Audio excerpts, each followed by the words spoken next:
با عرض سلام و خسته نباشید خدمت تمامی دوستان عزیز و گرامی. این اولین ویدیو از بازی ماینکرافت که در بازی هم صدامو ضبط کرده بودم ولی متاسفانه ضبط نشده بود. تو ماه رمضان با دهن روزه یه 6 ساعت یا حداقل حرف زده بودم و صدام ضبط نشده بود. الان خلاصه بازی رو میخواستم براتون بذارم. اول از همه یه ورد درست کردم که اسمشو گذاشتم بلوچستان، چون در بلوچستان زندگی میکنم و دیفیکالتیشو گذاشتم رو هارد و سروایل مودم است.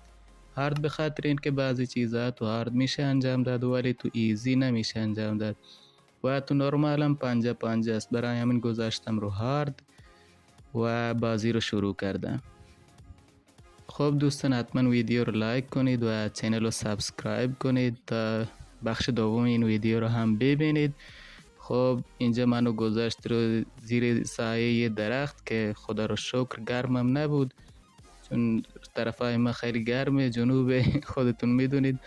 رفتم بالای درخت تا ببینم آیا جایی هست که برم اونجا غذا پیدا کنم یا جایی واسه موندن باشه. خب متاسفانه اینجا یک جنگل بود با بامبوهای دراز و هیچی دیگه دیده نمیشد جز یه قارچ که اونجا بود، ولی منم رفتم دنبال یه جا که بتونم اونجا زندگی کنم. اول از همه یه چند تا چوب برداشتم که بتونم وسایلمو بسازم، وسایل مورد نیازم مثل تبر و پیککس. اینا رو ساختم و رفتم دنبال سنگ و غذا بقیه چیزا. وسایلمو به سنگ آپگرید کردم که زودتر این سنگ های باقی چیزا رو بکنم. و چند تا کولم اینجا بود، اونا رو برداشتم که باشون لامپ درست کنم یا همون تورچ.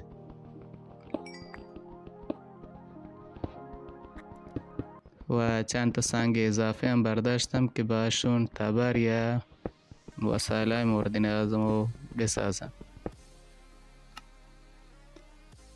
وقتی اینا رو ساختم رفتم دنبال یه جا که اونجا خونه بسازم، ولی متاسفانه تو جنگل بامبوها گم شده بودم.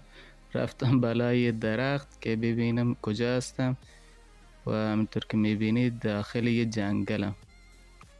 خب دوباره سعی کردم برم یه جا واسه خودم پیدا کنم قبل اینکه شب بشه. 3 تا پشت باید پیدا میکردم که بتونم یه تخت واسه خودم جور کنم تا شبا این زامبیا منو نکشن.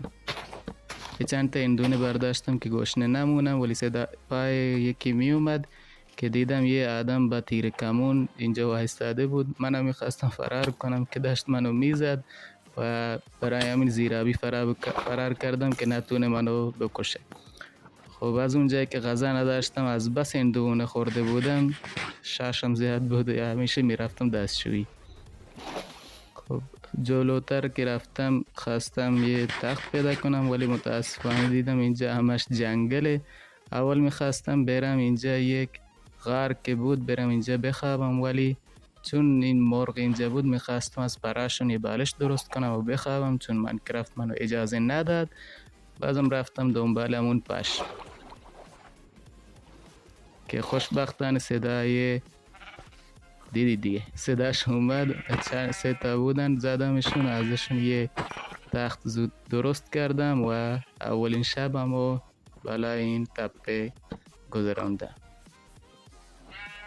بعد از این که صبح شد رفتم یه چند تا گاو اون بالا دیدم، رفتم اونا رو بکشم که گوشتش بردارم تا زودتر این هنگربار من بالا بره و گشنه نمونم. یکی 2 تا 3 تا، یکی اون طرف بود، اینم زدم. میخواستم بپزم که یک روستا دیدم و رفتم داخل روستا ببینم چی نصیب من میشه. حالا ببینید چیه نصیب من شد. این که خالی بود. رفتم جلوتر دیدم این آیرن گولن داره به دوستش گل میده. خیلی آدم خوبی بود، برای همین نکشتمش، رفتم دنباله ماجرا. خب یک کلاه پیدا کردم، چند تا نون و سیب. کلاه رو گذاشتم رو سرم، رفتم چست دوم که چوب و سیب زمینی اینجا پیدا کردم. رفتم جلوتر آیرن های کوچک پیدا کردم، بعدم چست و کفش. ولی متاسفانه نتونستم واسه خودم شلوار درست کنم. برای همین میدونید دیگه برهنه تو این دنیا ماینکرافت گشتم.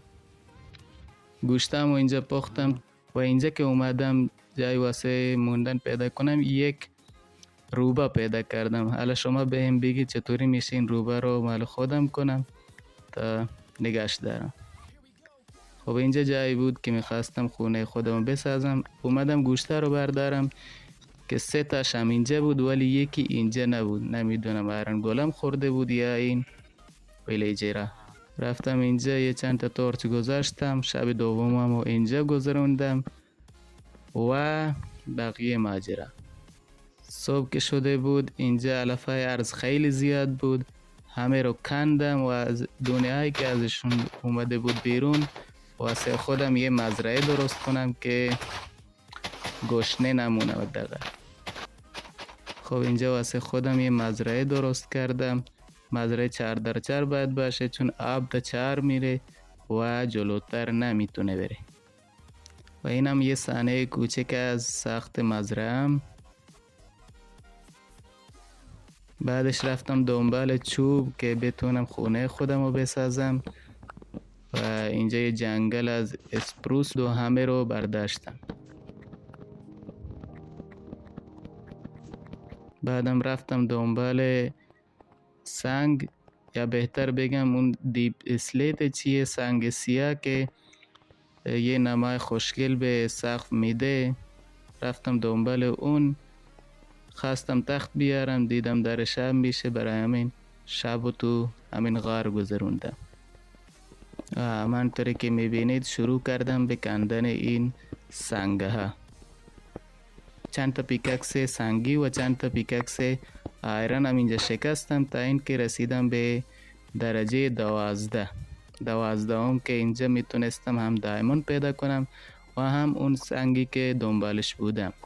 چون پیککس من شکسته بود و رفتم دنبال پیککس. شب شده بود میخواستم بخوابم که یک تیر از بالا سرم رد شد و یه آدم تیرکمونی دیگه اومده بود که میخواست منو بکشه. میخواستم بزنمش که دیدم سوار یه بر عنکبوت داره میاد بهم حمله میکنه. خب یه نظاره خوشگل بود. بعد میخواستم این عنکبوت رو بکشم که تبر من شکست و برای اینکه منو نکشه فرار کردم. هیل کردم و دوباره تبری که داشتم و برداشتم و مثل یک جنگجو بهش حمله کردم. یو سبرت. خب اینم از یه صحنه دیگه خوشگل. حتما به خاطر این صحنه این ویدیو رو لایک کنید. دوباره رفتم دنبال سنگ که به چند تا ایران پیدا کرده بودم. ازشون یه شلوار درست کردم که دیگه برهنه تو این جهان نگردم تا آدم کون منو نبینن. همینطور که داشتم میکندم رسیدم به سنگ سیاه.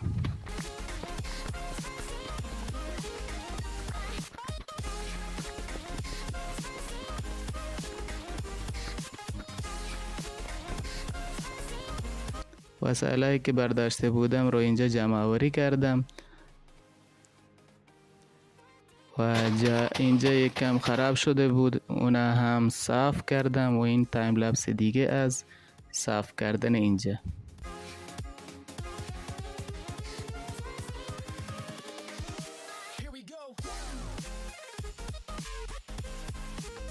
و یه چند تا گاوم آوردم اینجا طویله درست کردم که بتونم گوشت قرمز بخورم و از پوستشون به عنوان کتاب استفاده کنم که جلوتر به درد من بخوره. وقتی اینو درست کردم یه چند تا گندم داشتم بهشون دادم که یه بچه کوچولوهای نازنین بهم بدن. خب رفتم دنبال چوب سیاه که دیواره اون خونم رو بسازم.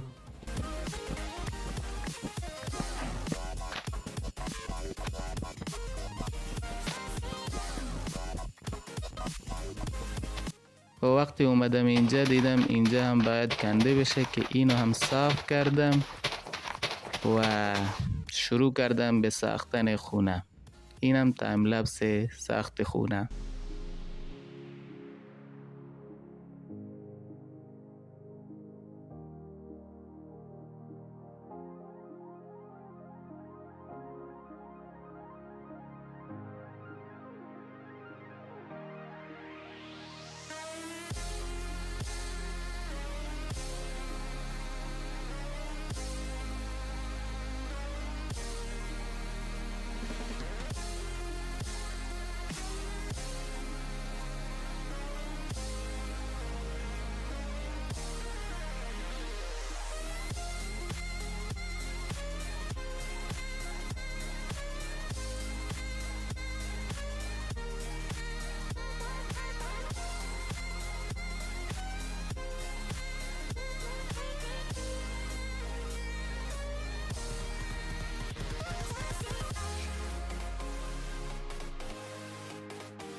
همین که داشتم خونه رو می ساختم از بالای سقف افتادم پایین و پاهم شکست. یه چند روزی رو بند پیچی کرده بودم و خونه نساختم.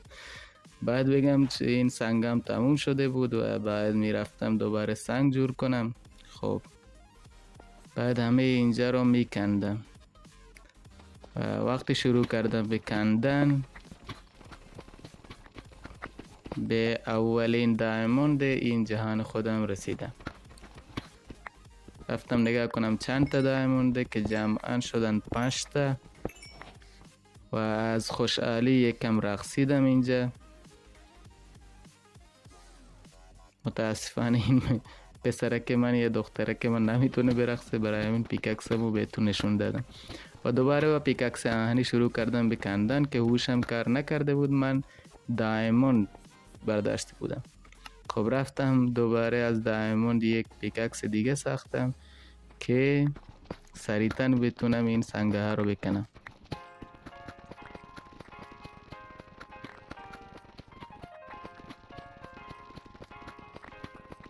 داشتم میرفتم طرف خونه که به یک ریپر مواجه شدم که میخواستم مثل اون عنکبوت بکشمش که شانس آوردم داخل ریپر پاره نشدم.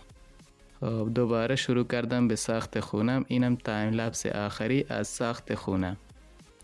خب تا آخر این ویدیو رو ببینید خونه قشنگه یا نه.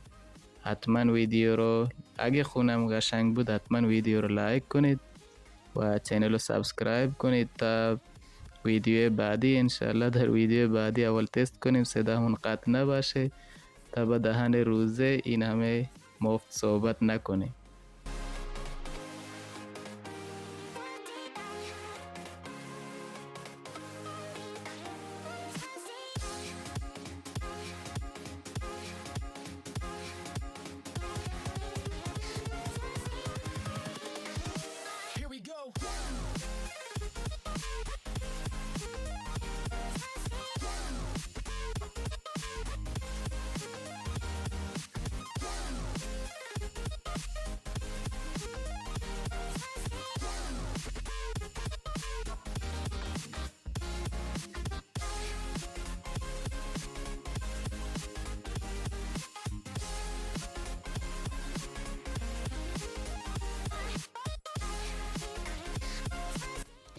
خب اینم از خونه ای که ساختم. امیدوارم از این ویدیو خوشتون اومده باشه. اگه خوشتون اومده حتما ویدیو رو لایک کنید و چینل رو سابسکرایب کنید تا یه ویدیو دیگه و در اون ویدیو چه کار کنیم حتما در نظرات بنویسید. خودم یه چند تا نظر دارم ولی اول میخوام نظر شما رو ببینم که چه چیزا اینجا لازمه. خب این بود از خونه خوشگلمون در قسمت اول. خب حتما ویدیو رو لایک کنید و چینل رو سابسکرایب کنید تا یه ویدیو دیگه. خدایا رو نگهدارتون.